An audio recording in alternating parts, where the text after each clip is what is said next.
Los tordos son aves parásitos porque ponen sus huevos en los nidos de otras aves. Por lo general ellos no construyen sus nidos. Sin embargo, se ha comprobado científicamente que de vez en cuando lo intentan, aunque siempre sin éxito. Esto ha llevado a pensar a los estudiosos en el tema que originalmente los tordos eran aves capaces de construir sus propios nidos, pero por alguna razón, alguna generación dejó de hacerlo, y esto hizo que sus crías adoptaran las costumbres de sus padres, las cuales siguen hasta hoy. Nuestros actos suelen ser cosas repetitivas de lo que nuestros antecesores hicieron. Tenemos la tendencia a resolver los mismos problemas que nuestros antecesores lo resolvieron. Hay personas que frente a la crisis resolvieron sus problemas quitándose la vida. Y esto ha marcado un molde dentro de la familia y muchos toman una decisión drástica debido a que hubieron antecesores que cometieron lo mismo. También muchos, por ejemplo, familias están marcadas por el divorcio, porque ante los problemas matrimoniales muchos encontraron la salida pronta, la salida fácil, sencilla, que era de romper una relación matrimonial. Lo mismo fueron haciendo sus hijos y los hijos de sus hijos. Algunos frente a las crisis, frente a la incertidumbre de la vida, fueron recurriendo a las adicciones, y esto marcó un camino en las próximas generaciones. Son actos repetitivos. Es por eso que nosotros vamos a ver que sabemos a dónde nos conducen las decisiones que tomaron nuestros antecesores. Sin embargo, a pesar de eso, cometemos los mismos errores. Esto es lo que se conoce habitualmente como círculos viciosos. Una definición de círculos viciosos es que es una secuencia repetitiva que no tiene principio ni final aparente y mantiene un vicio. Y es así como una y mil veces tratamos de resolver ciertos problemas y una y mil veces cometemos los mismos errores. Hoy quiero hablarte de un pasaje en el libro de Jueces, en el capítulo 2, los versículos 18 y 19. Son solamente esos dos versículos. Allí está la palabra que te quiero compartir. Si puedes abrir tu Biblia, va a ser una bendición, porque dice la palabra de Dios que bienaventurado el que lee. Así que si puedes abrir tu Biblia, Jueces capítulo 2, versículo 18 y 19, dice la palabra de Dios. Y cuando el Señor les levantaba jueces, Dios estaba con el juez y los libraba de las manos de los enemigos todo el tiempo de aquel juez, porque el Señor era movido a misericordia por sus gemidos a causa de los que los oprimían y afligían. Mas acontecía que al morir el juez, ellos volvían atrás y se corrompían más que sus padres, siguiendo a dioses ajenos para servirles e inclinándose delante de ellos, y no se apartaban de sus obras ni de su obstinado camino. Tu motivación determina la durabilidad de tu decisión. No es lo mismo concurrir periódicamente a un dentista para que tenga controlado tus dientes, que no tengas caries, la limpieza de tus dientes, a que solamente vayas al dentista en los momentos en los que no das más del dolor, porque eso nos transforma a veces en hijos del rigor, y a veces esto es lo que nosotros somos. Es por eso que las dificultades, las adversidades en el transcurso del tiempo van mostrando claramente quiénes son hijos de Dios y quienes son hijos del rigor, porque los hijos de Dios buscan a Dios en todo tiempo, pero los hijos del rigor buscan a Dios solamente en los momentos de necesidad, en los momentos de dificultad, o como se dice comúnmente, cuando el agua les llega hasta el cuello. Israel buscaba a Dios de esta manera. El pueblo de Israel, notemos que ellos gemían, ellos clamaban a causa de sus enemigos, a causa de su adversidad, a causa de aquellos que los afligían, de situaciones angustiantes. Y así es, mucha gente busca a Dios en la desesperación. Y dice el texto que Dios era movido a misericordia, y entonces le levantaba un juez que los liberaba, porque Dios estaba con ese juez, y todo el tiempo que el juez ese vivía, ellos gozaban de paz y gozaban de esa libertad. Sin embargo, acontecía que al morir el juez, ellos volvían una y otra vez al mismo círculo vicioso, porque volvían a apartarse de Dios, y volvían a sus ídolos, y volvían a vivir exactamente como vivían antes. Y esto hacía que sus enemigos se volvieran a levantar, y esto hacía que los volvieran a afligir, y los volvieran a oprimir, y ellos volvían al mismo círculo vicioso. El gran problema de un círculo vicioso o de este círculo círculo vicioso específicamente, es que duró muchísimos años y muchas generaciones, más de 3 siglos, porque es el periodo de los jueces que encontramos en la Biblia entre el año 1400 aproximadamente y 1050 a.C. 350 años aproximadamente, en los cuales ellos estaban en un círculo vicioso que no podían romper, porque cuando eran oprimidos clamaban a Dios, Dios le levantaba un juez, ellos gozaban de cierta liberación, de cierta paz, pero cuando el juez moría volvían a hacer lo mismo y volvían a sentirse oprimidos y Dios le volvía a levantar un juez, y este círculo vicioso los mantuvo atados durante mucho tiempo. Alguien dijo que las cadenas de un hábito son demasiado débiles como para sentirse, pero también son demasiado duras, demasiado frágiles luego para poder romperse. Hay como mínimo 3 cosas que no permiten que rompamos con círculos viciosos en la vida, por lo menos los vamos a ver en esta actitud del pueblo de Israel. La primera tiene que ver con el apego al pasado, y nos dice el texto aquí, el versículo 19, que ellos volvían atrás. Esta expresión significa que ellos volvían a hacer las mismas cosas que hacían antes. Lo nuevo no sucede hasta que lo viejo es quitado. Yo no sé si te ha pasado alguna vez, pero al menos yo soy una persona que le cuesta mucho deshacerse de la ropa vieja. Y por ende, como tengo bastante ropa vieja, porque la he cuidado, la he guardado, la tengo ahí en el placar o en el ropero, entonces no me compro ropa nueva. Entonces llega un momento que estoy cansado de ver siempre la misma ropa, inclusive veo fotos de varios años atrás y tenía ya esa prenda de vestir. ¿Qué es lo que hago? Como aún se conserva, digo a mi esposa, la vamos a dar, la vamos a regalar. Porque de esa manera yo voy a vaciar ese lugar donde tengo la ropa y me veo en la obligación de comprarme ropa nueva. Lo nuevo no llega hasta que lo viejo es quitado.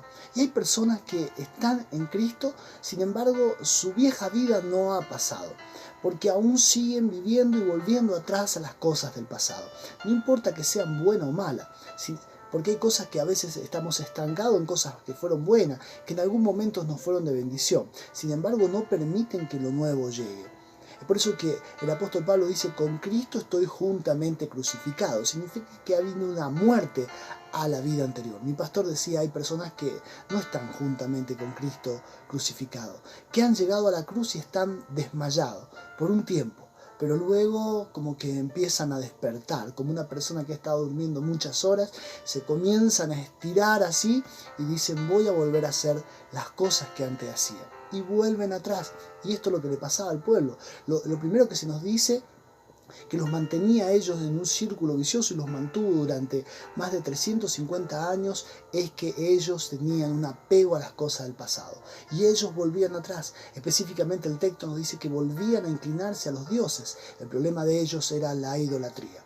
Tu pasado nunca será mejor que tu presente. Si así fuera, el apóstol Pablo no hubiese dicho en Filipenses capítulo 3, versículo 13, olvidando ciertamente lo que queda atrás. Cuando el apóstol Pablo dijo esto, tenía en mente las cosas malas, pero también tenía en mente muchas victorias. Dice, olvidando ciertamente lo que queda atrás, dice, y extendiéndome hacia lo que está delante, prosigo a la meta. Cuando las cosas viejas no pasan en tu vida, cuando tu corazón tiene un apego por las cosas y los pecados del pasado más específicamente, entonces sucederá que aunque seas una nueva criatura en Cristo, aunque hayas nacido nuevo, las cosas nuevas no tendrán todavía lugar en tu vida y estarás constantemente en un círculo vicioso. La segunda cosa que nos dice el texto aquí, o que podemos deducir, se desprende de este texto, que nos puede mantener atados a círculos viciosos y no podemos romper con ellos, es construir sobre malas bases. Esto le sucedía al pueblo de Israel. Dice que ellos se corrompían más que sus padres. No solamente volvían atrás, dice el versículo 19, sino que se corrompían más que sus padres. Es decir, que ellos tomaban los pecados de sus padres y sobre esa base los llevaban un poco más allá todavía. Los llevaban un poco más allá en cuanto a maldad, en cuanto a pecado, pero siempre sobre la base de las cosas malas que habían hecho sus padres. La decadencia moral, la decadencia del ser humano es una consecuencia directa de la naturaleza nuestra caída. Alguien dijo alguna vez, si sacas una fotocopia del original, entonces te vas a encontrar que no es exactamente igual al original, pero guarda una gran nitidez. Ahora, si luego sacas una fotocopia de la fotocopia anterior, esa ya va perdiendo su nitidez. Y si luego haces lo mismo y lo mismo, sacando copias de copia, cada vez esa imagen va a ser menos nítida y va a reflejar menos al original. Esto nos muestra algo claro de lo que sucedió con la creación de Adán y Eva, la creación del hombre. Dice que Dios dijo: hagamos al hombre a nuestra imagen y semejanza, hablando del Dios Trino, Padre, Hijo y Espíritu Santo. Entonces el hombre fue creado a imagen y semejanza de Dios. Sin embargo, por causa del pecado, el hombre nunca pudo transmitir esa imagen y semejanza de Dios a sus hijos, sino que dice la palabra en Génesis capítulo 5 versículo 3, que cuando Adán tuvo a su hijo Set, que fue el sustituto de Abel, que había sido asesinado por su hermano, dice que le nació este hijo, pero le nació a imagen y semejanza de Adán. Ya no era una réplica de Dios, ya no tenía la imagen y semejanza original, sino que era una imagen y semejanza de Adán. Y lo mismo los hijos de Set y los hijos de cada uno de los hijos. Esto hace que haya una degradación en la humanidad. Esto hace que el ser humano cada vez esté más degradado, que cada generación vaya construyendo sobre las bases de la maldad de las generaciones anteriores. Lo segundo que se nos dice aquí, que los mantenía en un círculo vicioso, es que ellos se corrompían más que sus padres. Y aquí el problema nos alcanza a todos y cada uno de nosotros, porque creo que esto es lo que nos ha pasado a nosotros, que a veces hemos criticado tanto a nuestros padres, pero resulta que cuando nos examinamos vemos que no somos mejores, que hicimos las mismas maldades que ellos y aún nos hemos corrompido más que ellos. ¿Cuál es la solución? Es nacer de nuevo. Por eso que el Señor dijo: lo que es nacido de carne, carne es. Y somos una réplica de lo que fueron nuestros antecesores y cometemos los mismos errores que cometieron ellos, entrando en un círculo vicioso, sin poder salir de ello, a menos que hayamos entregado nuestra vida a Cristo, a menos que hayamos podido nacer de nuevo, porque el Señor también agregó que lo que es nacido de Espíritu, Espíritu es. Es por eso que Mateo capítulo 24, versículo 12 dice que según avanza la historia de la humanidad, la maldad del hombre se multiplicará en la tierra. Y esto sucede con cada uno de nuestras familias. Y aunque entendamos los errores de nuestros antepasados y nos prometamos nosotros mismos no cometerlos, los cometemos y aún peores, a menos que nos volvamos a Dios. Ese círculo vicioso nos llevará a cometer una y otra vez los mismos errores. La tercera cosa que se deduce de este texto, que es un impedimento para poder romper con los círculos viciosos de nuestra vida, es la obstinación del corazón. El versículo 19 concluye diciendo: y no se apartaban de sus obras, ni de su obstinado camino. La fe es convicción. La Biblia dice que la fe es la certeza de lo que se espera, la convicción de lo que no se ve. Sin embargo, no cualquier convicción nos conduce a un destino deseado. Una persona que se sube a un colectivo, no sé si alguna vez te pasó que te confundiste de colectivo. El colectivo que querías tomarte, querías que te llevara hacia una dirección, pero te tomaste el colectivo equivocado, que te lleva hacia otra dirección. En el momento que te subes a un colectivo, pensando que vas en una dirección, tienes la convicción de dónde quieres ir. Sin embargo, mientras el colectivo comienza a hacer su recorrido, te das cuenta de que estás en la dirección equivocada. Si averiguas, te dicen: no, este colectivo no va en esa dirección, va en esta otra. Hasta allí era convicción.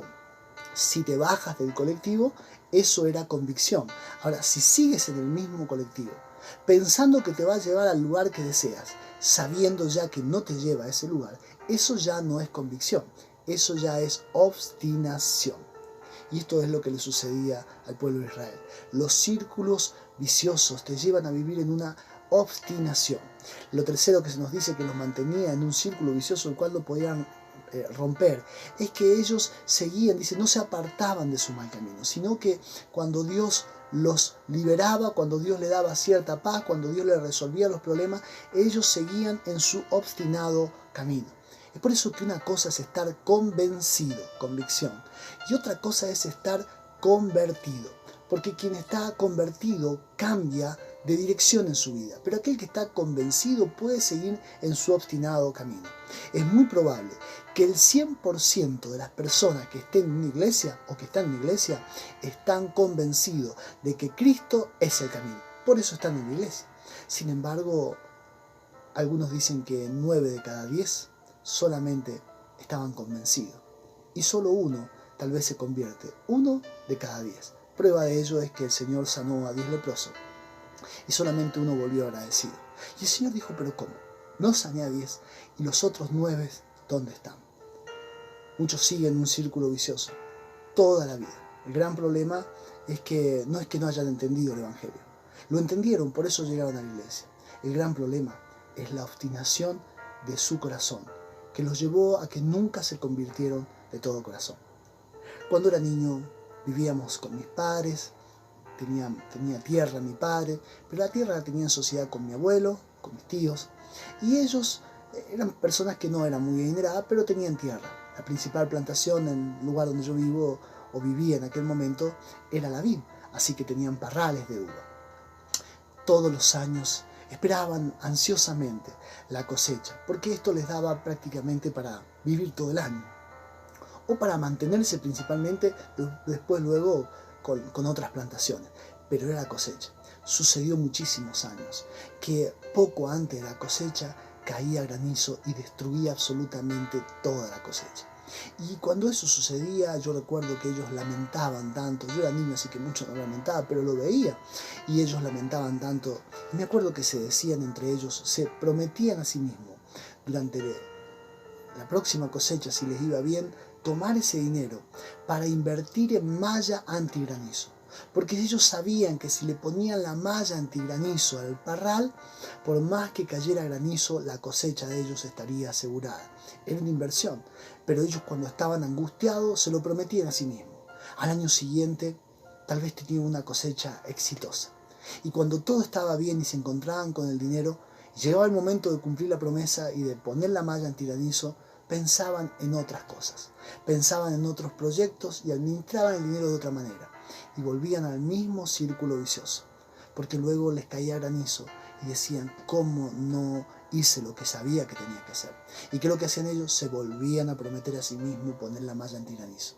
Y al otro año no lo hacían, porque las decisiones de romper círculo vicioso no se toman en los momentos de dificultad, se toman en las buenas. Esto le pasaba a Israel. Cuando ellos estaban en aflicción, ellos se prometían a sí mismos y buscaban a Dios de todo corazón y gemían y clamaban. Pero cuando estaban en las buenas se olvidaban. Y esto le pasa a mucha gente, a la gran mayoría, que busca a Dios en la enfermedad, que busca a Dios en los problemas matrimoniales, en los problemas económicos, en los momentos de aflicción, de angustia. Y en su gemido Dios es movido a misericordia. Y entonces Dios da una salida.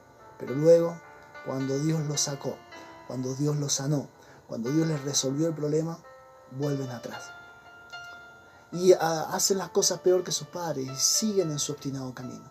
Y entonces, así hay muchos evangélicos, cristianos evangélicos, que nunca logran romper sus círculos viciosos. Dios es movido a misericordia. Pero romper el círculo vicioso que te ha tenido atrapado durante tantos años es una cuestión personal. Por lo cual, despégate de los pecados pasado, de tu pasado. No construyas tu vida sobre la base de tus antepasados, porque seguramente vas a hacer las cosas aún peores. No seas de obstinado corazón, porque si buscas a Dios, dice Hechos capítulo 3 versículo 19, que de la presencia del Señor vendrán tiempos de refrigerio, tiempos en los cuales te vas a sentir liberado, tiempos en los cuales vas a sentir la mano de Dios. Pero a partir de allí, para que la duración de esos tiempos de refrigerio dependerá exclusivamente de que puedas romper con los círculos viciosos y no volver atrás. Si esta palabra ha tocado tu vida, te invito a que hagamos esta oración, porque seguramente Dios quiere poner fin a un círculo vicioso que te ha mantenido atado durante muchísimos años. Señor, te damos gracias por tu palabra, gracias, Señor, porque tu palabra nunca vuelve vacía. Si envías esta palabra en este momento determinado a esta persona que está viendo este video, oyendo este mensaje, porque seguramente hay personas que durante muchos años han estado en un círculo vicioso. Han clamado muchas veces, pero cometieron el mismo error una y mil veces, repitieron los mismos errores y no han podido romper con eso y siempre están atados a un mismo problema.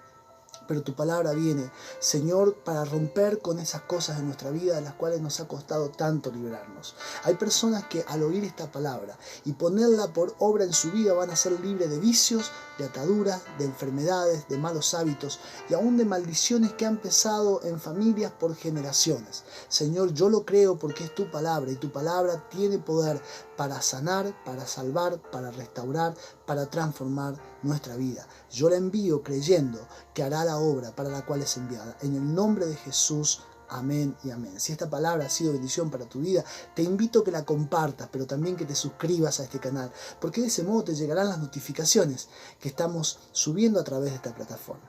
Que el Señor te bendiga.